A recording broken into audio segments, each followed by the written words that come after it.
My 2018 Ram Promaster City is a micro camper van that I've outfitted specifically to cover hurricanes as a photojournalist. I've been working on it for about 5 years. My name is Sean. I'm a freelancer based in South Carolina, and my coverage area for storms stretches south to Miami and west to New Orleans. I do not chase tornadoes. Now that you know the main purpose of the van, let's dive in. Most of the storage in the van is under the bed. I can fit 2 suitcases and a fridge, or 3 suitcases under the front section. My primary camera bag is the standard size carry-on rolling suitcase. I don't pack the back section as tight because it's harder to access with the furniture, and if you pack tight, you have to shift gear to access the things you need. This gets old real fast. I also have a 17-quart Bodega Cooler 12-volt fridge and a Gazelle gazebo canopy tent, but those things don't come with me on hurricane trips. No time or space. The fridge was $120, and it went with the brand after a recommendation from my brother at Toyota Overlanders. He also inspired me to get the Gazelle gazebo tent. You can see that in action here. I've installed these Molly panels on the wall, so I've got easy access to things like flashlights, AA batteries, AAA batteries, battery banks, bear spray, bug spray, air freshener, an emergency radio, a poncho, sunscreen, gloves, headlamps, knives, a multi-tool, an air blower for the camera gear, first aid, a Bluetooth speaker, and a chamois. I keep 4 of the pouches, including the biggest one, empty for miscellaneous usage while traveling. So like say while I'm sleeping, I'll use one pouch to hold my keys, my phone, and my wallet. I use key tags I bought from my local locksmith as ID tags.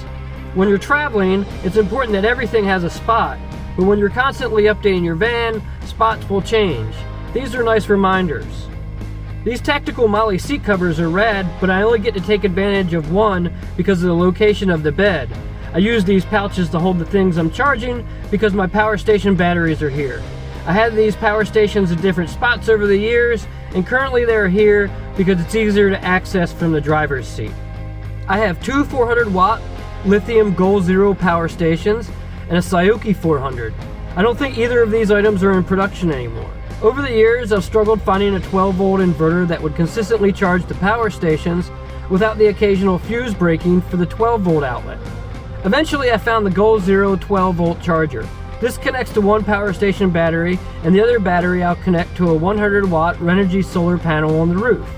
I also have another 80-watt panel that's stored inside the van, and I can place separate from the vehicle.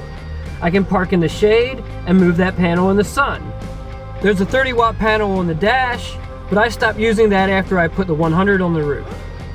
Because I'm driving a fair amount in these scenarios, I haven't had any issues running out of power for all of my needs, and that was even before I put the 100-watt solar panel on the roof.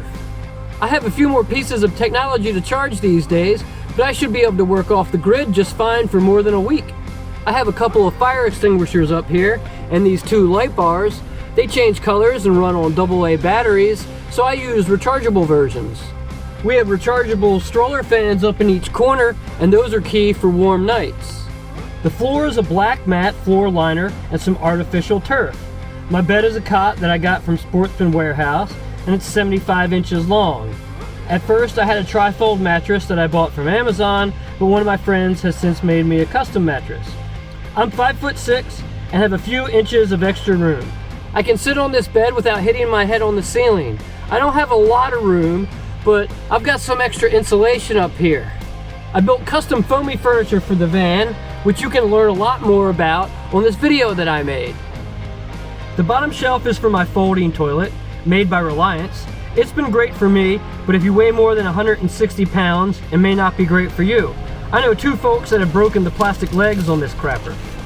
In the top 3 drawers, I've got photo-related gear, tech, and health. On the next shelf down, I've got more toiletries and health products, trash bags, and paper towels. And then below that, I keep a gimbal for my iPhone and a collapsible packing bag. I used to pack my clothes for these trips in a suitcase and store it underneath the bed. But this area up here, I wasn't taking advantage of. So now I've switched over to these packing cubes, and I've got one set of clothes for each day in each one of these smaller ones. In the larger red packing cube, on top of the furniture, I can fit extra underwear, socks, shirts, and a couple pair of tactical pants. Even though I have this van built for hurricane coverage, I also use it for shorter assignments and other projects. My trips are typically no longer than a week, so I'm definitely not a full-time van lifer. Behind the molly panels, I've got DIY insulation using the same method I used for the furniture. I've also made these smaller pieces, and everything attaches with strong magnets to the inside walls. I've also stuffed Havelock wool into most of the van wall cavities. Why the wool? Moisture management, R value, sound absorption, and the ability to add insulation without reducing the interior space of the van. The 100-watt solar panel is attached to a Rhino Rack platform that allows a low enough clearance to get into parking garages when I'm covering hurricanes. Parking garages are one of the safest places to shelter during storms, so this is key. This rack allows me to carry gasoline on the roof, along with a kayak. When I get to the parking garage, I just pull the kayak and gas off and lock them up in a corner. I was previously carrying the gas in the rear cargo hitch box, and that took up a lot of space there, and it put the gasoline in an impact zone. Let's jump on over the Stowaway Max cargo hitch box, which you can check out in this video, looking at my old hurricane setup with the gas in the back. Now that I've freed up a lot of the space in the cargo box, I'm not bringing more things, I'm just making it easier to access the things that I do bring. In here, I keep my chainsaw, a folding electric bicycle, traction pads, kayak accessories, an air compressor, a 2-gallon water tank with a sprayer, and an axe.